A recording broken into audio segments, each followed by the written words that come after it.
This is the Gridiron Guys Podcast with Anthony Stalter and Super Bowl champion Carey Davis. Driven by Dobbs Tire and Auto Centers. Welcome back to the Gridiron Guys with Carey Davis. I'm Anthony Stalter. I should say Super Bowl champion Carey Davis. I'm Anthony Stalter. We appreciate you joining us for this podcast. Sorry about last week. We had a bye week. Don't worry about it. We had a bye week. Yep. Everybody else was on a bye. We took our bye week. Apparently. But a lot to get into. So we're going to stay with the same format that we had in the last podcast, so it was 2 weeks ago. Carey and I didn't write anything down, of course, so I can't remember how we did with our picks. I don't know. I want to say you came out better than I did with our picks, but why don't we just make this the official start, and we'll actually keep track. There you go. I'll pull up a Google Doc. So this is what we're going to do. We're going to go through games, and if Carey and I disagree on a game, whether it's an outright pick or against the spread, We'll file that as like me versus Carey, and then we'll see.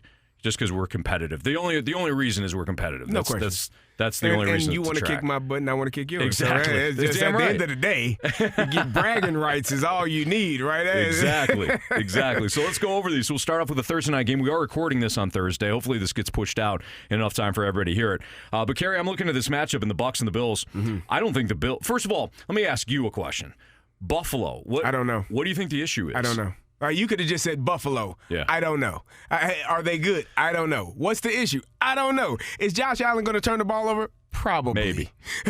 That's really the only thing that I do know. I think. Well, first of all, we got to talk about the injuries to the defense. You lose Matt Milano. You lose Trey White. Those are catastrophic injuries on the second and third level of your defense. So obviously your signal caller, your guy that is getting everybody in place in Milano, not having him is going to hurt. Yeah. But I don't know how you lose to the New England Patriots in the manner in which they did. Now, they came back and were able to get ahead of that game, but then you still lost the lead and lost the game. I don't know what this team is. I thought the week one loss against the Jets was eye-opening, but then they figured some things out, 1-3 in a row, and then you go to London and you look lackluster versus the Jags, and you say, well, they got there late. It was a tough flight. They just got there. Then you play the Giants at home, and you should have lost that game if Tyrod Taylor doesn't run the ball on goal, 4th and goal before half, and if they can get a touchdown before the end of the game. Yeah. You have an opportunity to lose that game, and then you finally do lose the next game against the Patriots. I don't know. If you can figure it out and let me know, I would let you answer it, because I have no clue who this team is or what this team is. Oh, I actually think you nailed it. I think losing Matt Milano and then Tre'Davious White has been the biggest issue. Yeah. Milano specifically because he's the catalyst defensively. Yes. So a New England team that couldn't move the ball past midfield, or if they did, they'd turn the ball over every single week, was able to move up and down the field on you. I don't think the offense has got any issues outside of it needs to be. I feel like this offense needs to be perfect sometimes. So I heard a stat from I do the morning show. So on my drive in, I listen to Evan Cohen, Michelle Smallman, who used to be here with us, our girl, and Chris Canty. And Evan put a stat out there that Josh Allen in his entire career, and I would have to fact check this, but in his entire career has never had a back-to-back game with 0 turnovers. Wow.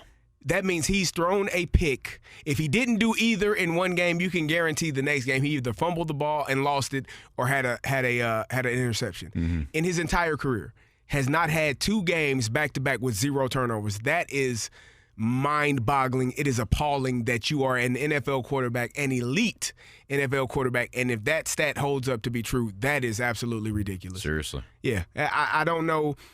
With that type of quarterback play, how can you expect to win week in and week out when you don't know? Well, you do know. Your quarterback is going to turn the ball over. So that to me is troubling, and that has been one of the main inconsistencies for this Bills team. As great as he is he going to take care of the football? And the answer has been a resounding no. I like the Bucs getting 9.5 here, Carey.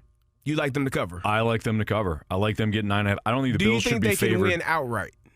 I think they could. Do you think there's a chance? I think if the Bills are sloppy, if the Bucs are still in it in the fourth quarter, which is an obvious statement, right? Can they win outright if they're in the fourth quarter? Then it's yes. But I think the Bills are capable of playing down to another opponent, because Tampa's fine. Tampa's average. I thought they were going to be bad this year. They're more average than bad. They lost a terrible game last week to the Falcons. I don't think honestly, they should have lost. I know I'm a Falcon fan. The Falcons should have won that game by 17 points. The Falcons returned the ball over right at the goal line. Desmond Ridder, 3 ball times. security. That's not great. But he fumbled the snap one time. He didn't move the ball to one side or the other. Yeah. He fumbled it. No, not the next play, but he did fumble it later on. Yeah. And he fumbled right before half, which cost him at least 3 points. I'm telling you, the Falcons should have won by 17 in that one. So the Bucs weren't really in the one last week, but I still think that Buffalo has too many issues that I'm looking at 9.5 spread. I'll just give me the points. You're gonna take Buffalo. You're gonna take the Bucs. The Bucs. Now, if we're on the same side, then we just move on. Yeah, I agree. I think the Bills should win this game, but it's going to probably be closer than the 9.5 that they have it listed as. All right, there you go. So moving on. I think we're going to disagree on this one. I think the Carolina Panthers are going to mess around and win their first game this week. And I love the Texans. Going to disagree on this one, sir. Gary, I love the Texans. I think right now they're better. They're better than a lot of teams that people really like. I think they're better in Seattle. I think they're better in Cincinnati. I think they're better than the Carolina the Panthers? Chargers. No, the Texans. Oh, the Texans. Yeah. Okay. I think they're really good. I think, both these teams are coming off a bye. I just got a weird feeling.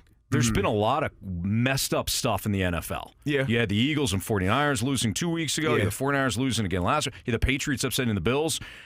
I think that Carolina heads into the bye week, straightens some things out.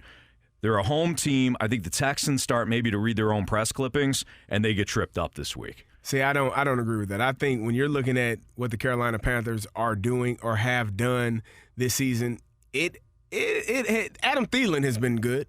He's been really good for them. But I think when you're looking at what they're doing, and here's the thing, I don't know if you saw that the press conference a couple of weeks ago with Frank Reich where he was talking about the ownership group and how tough it is and the expectations. I think this coach wanted C.J. Stroud and not Bryce Young.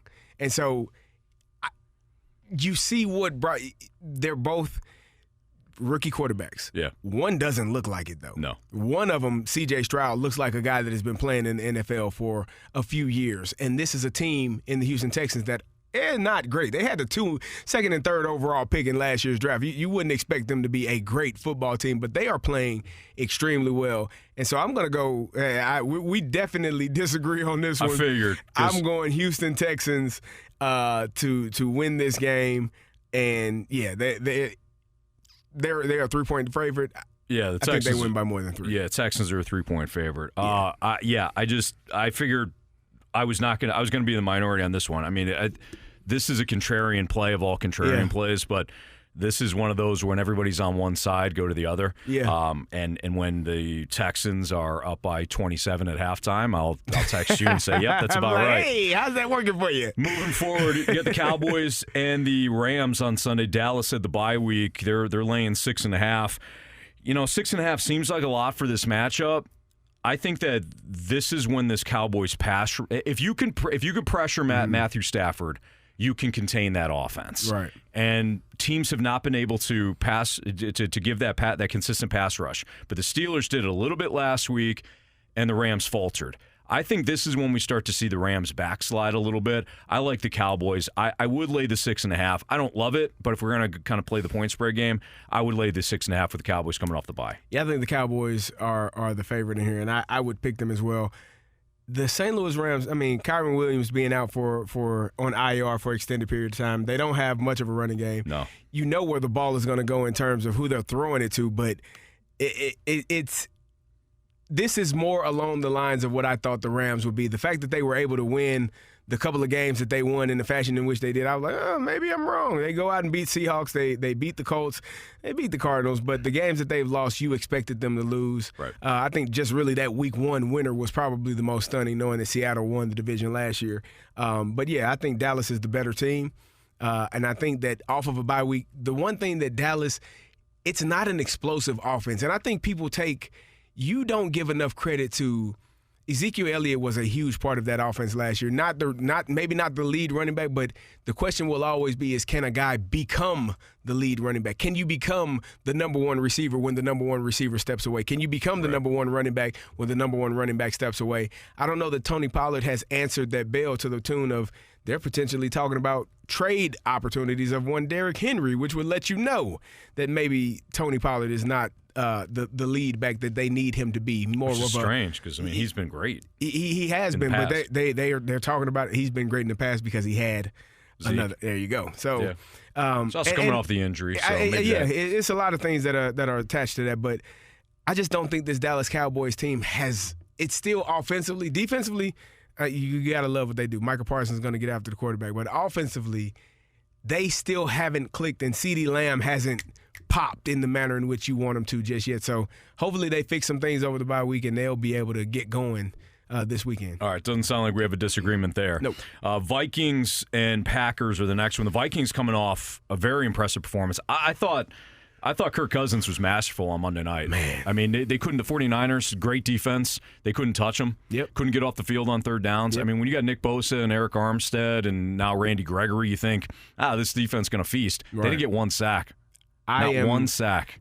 Kirk Cousins is one of those quarterbacks. He's one of those players that you just don't know what the hell it is. Like he's really good, but then you always hear how he's not that good. Mm-hmm. He's made a lot of money, guaranteed money in his career, but he's always talked about as in not in that top tier, not in that top two tiers of quarterback.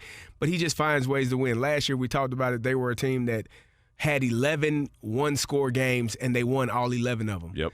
11-0. This year, every game that they've played has been a one-score game, and they're 3-4. Mm-hmm. So I think this team is not as bad as its record, 3-4. They're finding ways to win. And you beat that San Francisco team like you did last week. It's impressive. Give me the Vikings to make a push and a run here in this NFC conference. So you like the Vikings? I do. All right, I'm going to take this is another contrarian play for me.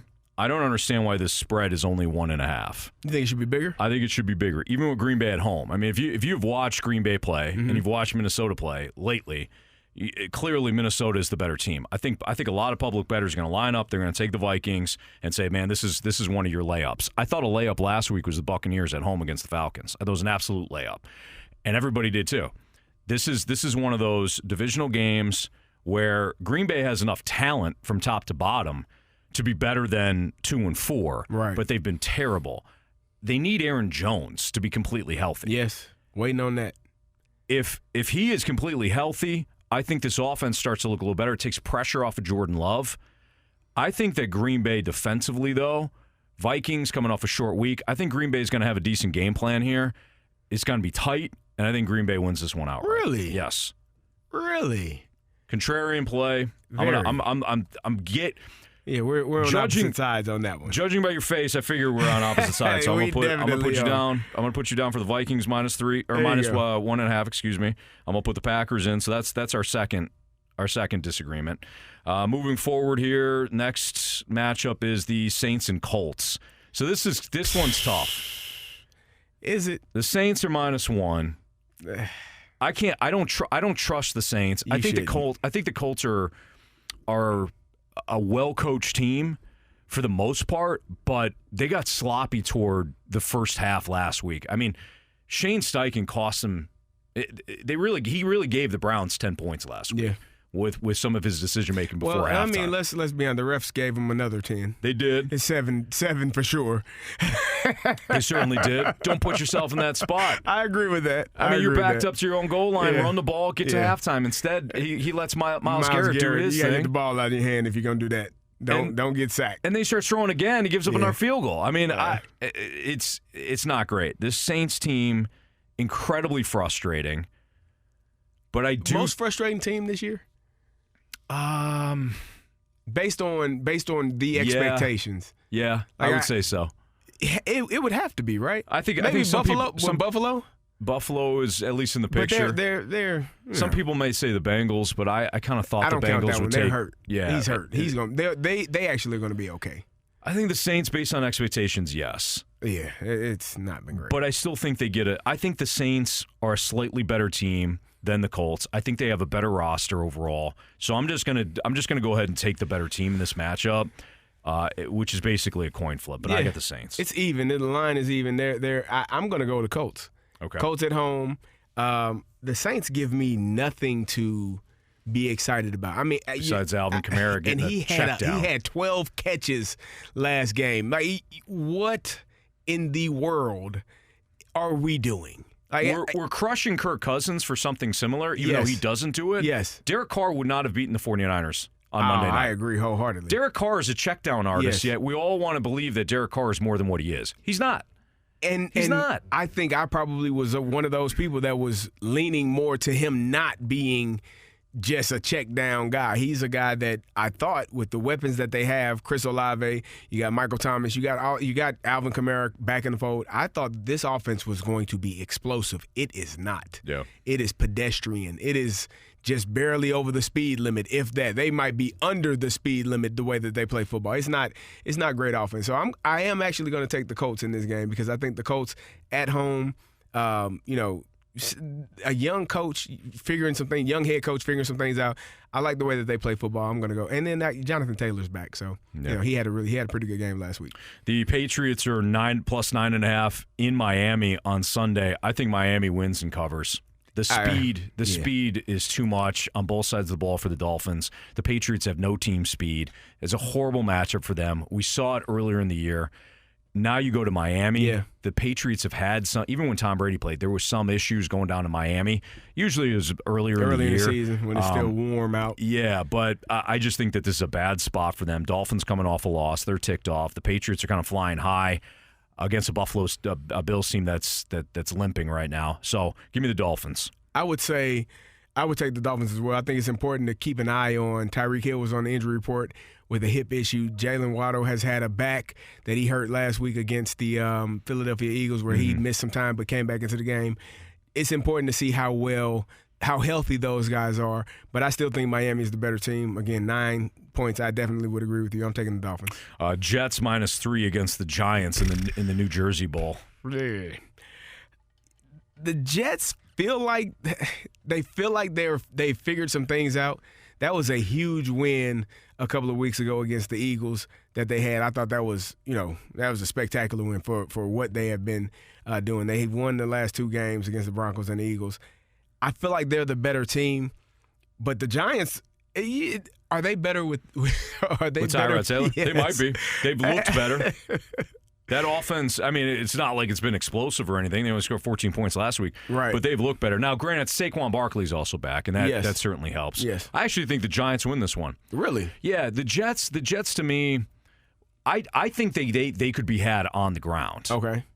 And I think the Eagles messed around too much by not running the ball.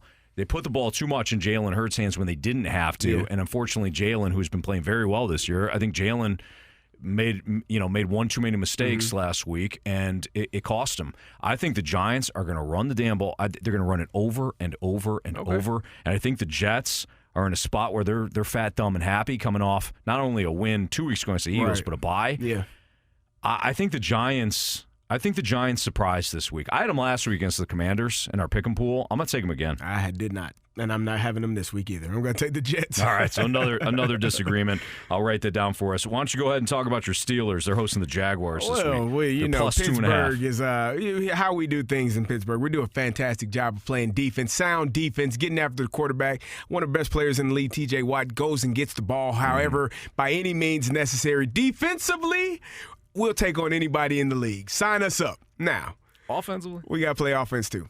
And so what you're going to get from the offense, I don't know. They actually, Deontay Johnson was back last week, had a pretty decent game. And then you also had Najee Harris getting his first touchdown of the season, first rushing touchdown of the season. Thank God. George Pickens is quickly becoming, I think he's their number one receiver now. I know Deontay Johnson was considered their number one receiver. He's missed a few games and finally got back last week.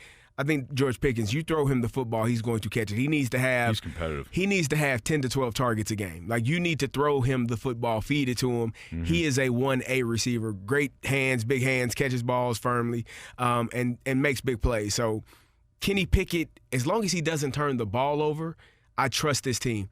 Are they going to run the football? They haven't shown it yet. Yeah. And that is to me is troubling because the Pittsburgh football that I know is run the ball and play defense and then make big plays downfield when you can. They don't run the ball very well. So I don't know if they'll be able to, but I still like the Pittsburgh Steelers in this game. I like the Steelers too. Give me an underdog, Mike Tomlin at home, coming off a win. The Jaguars have actually looked pretty good of late. They went out to London and kind of figured some things out, especially defensively. They had 2 games there. That helps. Yeah, they're causing turnovers defensively. They're getting sacks. They're playing very well.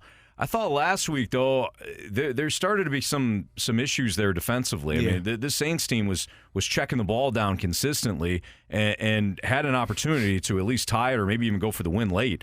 I didn't like the way they closed that one out. Now, in fairness to the Jaguars, dropped a touchdown the Saints did in the end zone. They which did, tied the game. Foster Moreau. Yeah. I think that this is a spot where the Steelers come back home. They're 4-2 for no reason. I don't know how. They should have lost to the Ravens. Last week was a coin flip at best. But here they are, and I think that defensively they're going to cause some issues for Trevor Lawrence. They're going to take away Travis Etienne. They're going to mess around in a game that they shouldn't win, and they're going to do it. I got another contrarian play on the Steelers, so I thought maybe we'd be opposite there. I'm going Pittsburgh. All right, let's go to the Falcons and the Titans. The Falcons are laying 2.5 against Tennessee in Nashville. Tennessee likely starting Malik Willis. And then mixing in Will Levis, I guess. Knows? Or the other way around. You got 2 quarterbacks, you got none, so it doesn't matter. Yeah.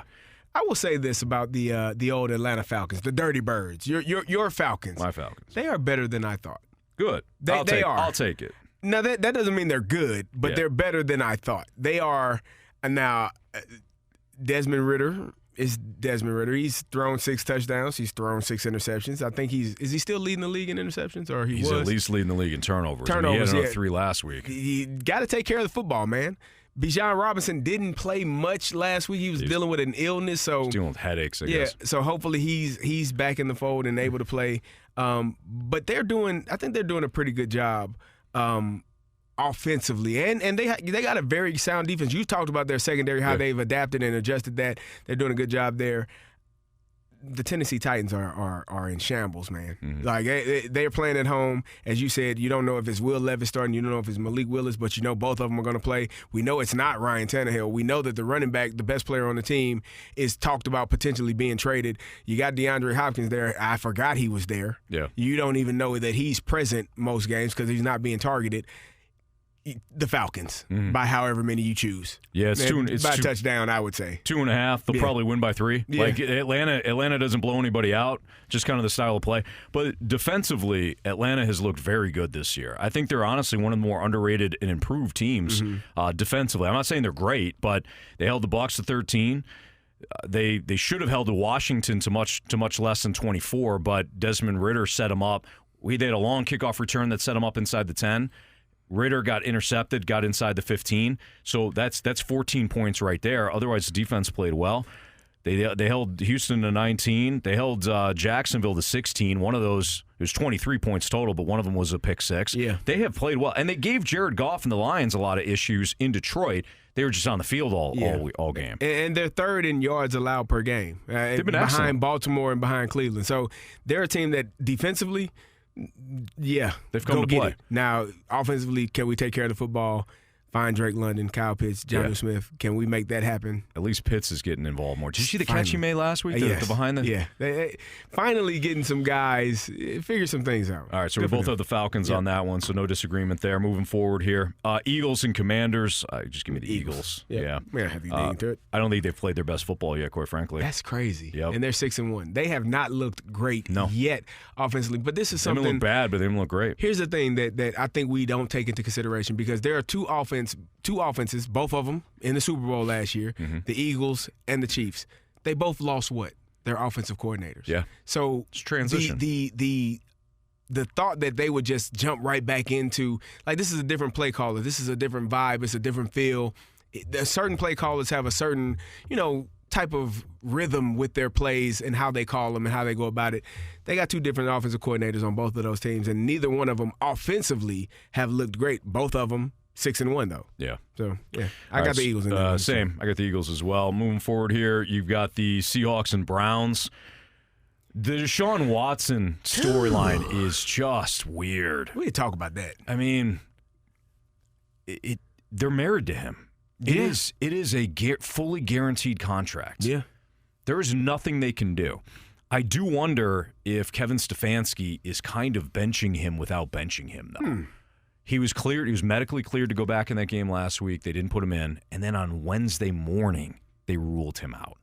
They're not messing around. So my question is it coming from the coaching staff or is it coming from Deshaun himself? Because he doesn't want to play? Yeah. Because what's worse? That's the question. So if it's Deshaun, here's my thing. He's complaining of he's had a concussion, which he was cleared of during one game. Yeah, and the shoulder. And then he has a shoulder issue. Yeah. My hope, and this is probably going to sound crazy, my hope is that his shoulder is tore up. Like it's really bad, and it's not allowing him to do what he needs to do to be comfortable. And here's why I hope that he truly is hurt. Because if he isn't, you are setting every single player up that follows behind you for a contract extension that wants to have guaranteed money. You're setting them up for failure because no one already, they didn't want to give anyone that contract when Lamar was up, when Jalen Hurts was up, when Justin Herbert was up. Nobody wants to pay that money. Nobody wants to give guaranteed contracts to that extent. You are the only one. And if you are not hurt and just choosing not to play, you are doing a detriment to every single player, every single quarterback that comes behind you with the expectation or the want or the wish for a contract that could be guaranteed. Yeah. He's doing a disservice if he's not truly hurt. Now, I hope he's hurt. I hope his arm, I hope he has to have 3 surgeries to fix this. I don't know. Fix it. Torn labrum, torn rotator cuff, AC joint, all of it. Get it done in once. I don't know. But if it's not and you are not really hurt, man, it's bad business for everybody that comes after you. And I hate that for one guy to potentially ruin it for everyone else. Boy, it feels like karma, though. I mean, the Browns sold their soul to the devil. Now, I'm not calling Deshaun the devil. I'm just saying they sold their soul here to get him from Houston, and it ain't going great. And it's not going great at all. Even when he is playing, it ain't great. You took Seattle? I'm going to take Seattle. I mean, it's P.J. Walker. I think P.J. Walker's fine. Myles Garrett's going to play. And Geno Smith has not looked as good as he did last year. But maybe the defense scores a couple of touchdowns for the Browns. It's still a tough environment to win in Seattle. I got Seattle as well. I love Kenneth Walker. I love Tyler Lockett. And maybe Metcalf will be back this week. So give me Seattle kind of begrudgingly. We both got the Ravens over the Cardinals. Oh, yeah. They're laying 9.5. Yep. I don't have much of an opinion. They should. What did you think about Baltimore last game? This is what we've been talking about, I feel. Yes. I have been saying Lamar, like you and I have been saying the same thing. Ooh. I've just been more patient with it. I haven't. You're like, where's the damn numbers? I'm like, they're coming. He's playing well. And then finally, we both got what we want last week. Lamar, I think, catapulted himself to the MVP. I agree. Right now, I'm talking about. In the conversation. He looked phenomenal. Yep. I think he's making excellent decisions. This is an offense. You and I complain about that offense from the last couple of years. Uh-huh. Forget the highlight reel, run around, do Lamar things. This is the offense that could help him win multiple playoff games. I agree. And potentially win a Super Bowl. I mean, with the defense I just told you, they are number 2 in the league in total yards allowed. This is the team. This is the team that they have been waiting on. Now, I hate that the running game is you got a bunch of guys out there. They're rolling them out there. And there's been talks of potentially trading for a Saquon Barkley or trading for a Derrick Henry. I think Saquon would be much better in that offense than Derrick would because of the style of runnings. But this is the offense, the mindset, the philosophy, the playmakers that Lamar Jackson has needed since he has gotten into the league. Yep. And he is proving I don't have to run the football. I can sit in this pocket and I can pick you apart because I have elite arm talent. It's about getting guys open in the right spot, getting the ball on them in a timely fashion, great play calling. And them catching it. Because they're dropping a lot. They dropped a lot against the Steelers a couple of weeks ago. This is what we've been waiting for from this offense. That was spectacular. And they punched Detroit in the mouth. Early, this was supposed to be the game of the week, in my opinion, between the Detroit Lions and the Baltimore Ravens. Baltimore said, no, it's not. It's us versus everybody, and we are going to punch people in the face, and we'll see how you like it. And Detroit did not respond at all, and I loved it. Yeah. I loved it. We both have the Chiefs over the Broncos, right? Yep. Not much time to talk. No need there. Chargers over the Bears. Yeah. I mean, the Chargers is aren't. Brandon Staley still the coach? Yeah, okay. unfortunately. Chargers aren't good, but Sunday night game. Boy, what a bad Sunday night game. I'll take the Chargers. I wouldn't be shocked if the Bears covered the 8.5, but I mean, it's one of those like, do you want to lay almost double digits with the Chargers? No. Do you want to take the Bears at any number? No. So Tyson Bagent is it Tyson? Yeah. Or, what's his dad name? Nobody knows. Tyler. I got to show you a video of his dad arm wrestling. His dad's got a lot of personality. Tyler, yeah. Does he? Tyson Bagent is the Tyson, quarterback. yep. Yeah. We'll get his name right. One of these days. Won a damn game last week. Can't Did even get well. his name right. No. Win another. And then before we circle back to the only other competitive game, Lions over the Raiders on Monday night. Lions. Yeah. The Raiders are. Does Josh McDaniel out after this year? Yeah. Oh, yeah. Yeah. Him, any other guys? Ron Rivera. Mm-hmm. Brandon Staley, maybe. Brandon Staley, yes. Depending on how that goes. I think it's going to continue to go south. The way that I could see the Chargers pulling the trigger first. Really? Yeah, because you still have a talented team. Yeah. You know what I mean? And you want to get ahead of it. Yep. The Raiders they might be on the list of one of the most disappointments as well. Maybe you didn't have much expectation from them. Yeah, I didn't. You didn't think much of them. I mean, at 3-4, if somebody said the Raiders are at this time of year they're 3-4, I'm like, yeah, okay. But you lost to the Bears last week. That game, I picked the Raiders in my pick'em challenge. That's probably why I'm frustrated. I did too. Yeah.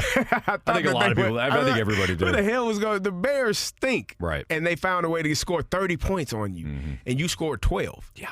The Raiders aren't good. They have no offense. They aren't good at all. Yeah. They are really bad. How do you had the league's leading rusher last year in Josh Jacobs, and he can't move the ball. Can't run the ball anymore. And so I'm not blaming Josh Jacobs. They cannot. I don't know. I don't get it. All right, let's circle back. Last game, I saved this one since we had a couple of kind of potential blowouts surrounding it. 49ers and Bengals. The 49ers are laying 3.5 points. They were laying 6, but once the news broke about Brock Purdy being in concussion protocol, we might see Sam Darnold on Sunday. This, to me, is a bounce-back game for San Francisco. I'm just doubling and tripling down on my thoughts about the Bengals since the offseason. I thought that this was going to be a non-playoff year for Cincinnati. Too much transition. I haven't seen Zach Taylor change up this offense much. I thought that team started to figure them out. Maybe the adjustments started to come, and we'll see. But I think that this is a coaching game. This is a coaching matchup, and I think Kyle Shanahan and his staff, coming off the 2 straight losses, are going to school Cincinnati and their coaching staff. I'll lay the 3.5 points. We go in the opposite direction there, Let's do it. Because I'm going Cincinnati all the way, especially with... You going outright? Yeah, okay. No question. I think Cincinnati wins this game. No question. I think that Cincinnati, we talked a lot about what Cincinnati wasn't earlier in the season. Mm-hmm. Their best player was hurt, and he was dealing with a calf issue. And until I think it was week 3 or 4 when he finally came up out of that and was not on the injury report, and you finally got to see what he was and who he was, throwing the ball to Jamar Chase, making those connections again. When he was hurt, yeah, if that was gonna linger for a long time, I would say Cincinnati's not gonna make it. But what I saw from him and from them, I'm going Cincinnati. All right. And I think a healthy Joe Burrow, helps push them back into the conversation in the AFC.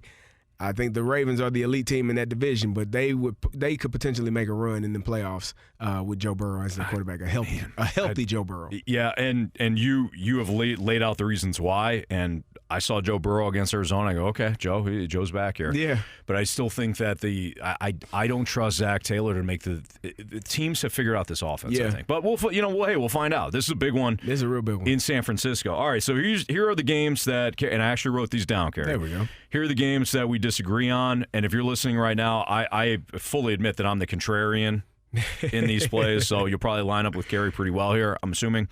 Texans and Panthers, I got the Texans +3. You got them laying 3. Yep. I said I wouldn't be shocked if Carolina messes around and wins their first game. Carey took the Vikings over the Packers. Vikings only laying 1.5 in that one. I've got Green Bay. Divisional game, I think this is a do-or-die moment for Green Bay. Vikings coming off a short week. I took the home dog. Saints and Colts. Carey's got the Colts +1. I got the Saints -1. I just think the Saints. A couple weeks ago, I said the Texans are the better team. Yeah. And I took the Texans over the Saints.